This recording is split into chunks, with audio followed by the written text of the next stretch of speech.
ગામે પાવાગ્રીડ વીજ લાઇન મુદ્દે ખેડૂતોએ વિરોધ નોંધાવ્યો છે। વળતર ન મળતા જિલ્લાના ખેડૂતોએ વિરોધ નોંધાવ્યો છે, જ્યાં ખેતરમાં 765 કેવીની વીજ લાઇન નાખવામાં આવતા આક્રોશ જોવા મળ્યો। ખેડૂતોની કિંમતી ખેતીની જમીન અને પાકને મોટા પાયે નુકસાન જવાની ભીતિ છે તે સેવવામાં આવી છે।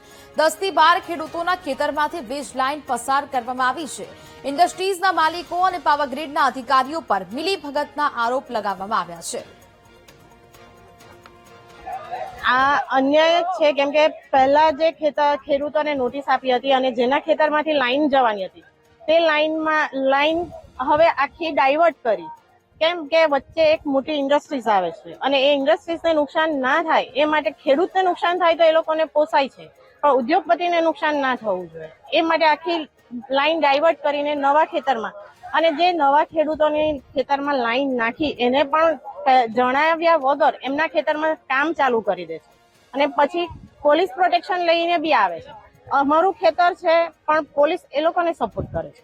પાવરગ્રીડ દ્વારા જે ક્ષતિઓ બહાર આવી છે અને જે હમણાં ખેડૂતોને જાણમાં આવ્યું કે ભાઈ જે 1.5 વર્ષ પહેલા કે જે લાઈન જ્યાંથી જતી હતી ત્યાંથી ટ્રાન્સફર થઈને બાજુમાં ખેતરનામાં આવી ગઈ છે અને જે લાઈન પહેલા 1.5 વર્ષ પહેલા સર્વે થઈને જ્યાં પાસ થયેલી, જેમને નોટિસ પડી ગયેલી, એ વિસ્તાર અત્યારે ઇન્ડસ્ટ્રી આવી ગયું છે।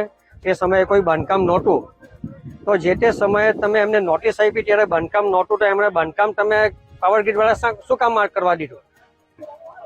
સુરત જિલ્લાના કામરેજ તાલુકાના સેવણી ગામમાંથી પાવરગ્રીડની 765 કેવીની એક મહાકાય લાઈન પસાર થઈ રહી છે।